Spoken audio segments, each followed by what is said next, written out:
Hello, আসসালামু আলাইকুম। সবাই কেমন আছেন? আশা করি ভালো আছেন। তো আমিও আল্লাহর রহমতে ভালো আছি। তবে শুধু অসহ্যের কারণ হচ্ছে ওই গরমটা, যেটা আমাদেরকে প্রতিনিয়ত খুব পেইন দিচ্ছে। না হলে ওভারঅল সব কিছুই ভালো ছিল। আল্লাহর রহমতে আছে। আজ শনিবার। তো সবাই ঘরে। আজ আমরা পরিবারের সবাই একসাথে বসে খাবার খাবো। তো এর মধ্যে বড় আনন্দ আর কিছুই হয় না। যার কারণে একটু ভালো করে আয়োজনও করতে হয়, যেহেতু সবাই ঘরে আছে। আহ যতই গরম হোক না কেন আমাদের নারীদেরকে তো রান্নাবান্না প্রতিনিয়ত করতেই হয়। আর যদি পরিবারের সবাই একসঙ্গে থাকে ঘরটা, তার কোনো কথাই নেই। সবাই মিলে বসে খাওয়ার মজাটাই অন্যরকম।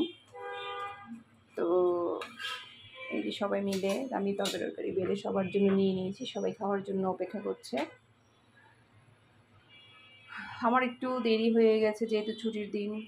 ছেলেমেয়েরাও আজকে তেমন কোনো ঝামেলা ছিল না। কোচিং, স্কুলের তেমন কোনো শুক্র, শনিবার ২ টা দিন একটু ঝামেলা কমই হয় অন্য দিনের তুলনায়। তো এই যে সবার সাথে খেতে বসে গেলাম। আমারও প্রচুর খিদে পেয়েছে। প্রায় বাজছে ৩টা। ৩টা তো বেজে গেছে। নরমালি এগুলো করতে, করতে একটু সময় হয়ে গেছে।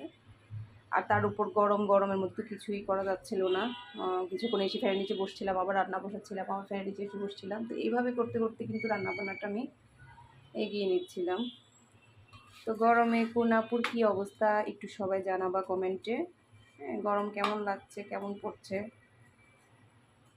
তো আল্লাহ হাফিজ।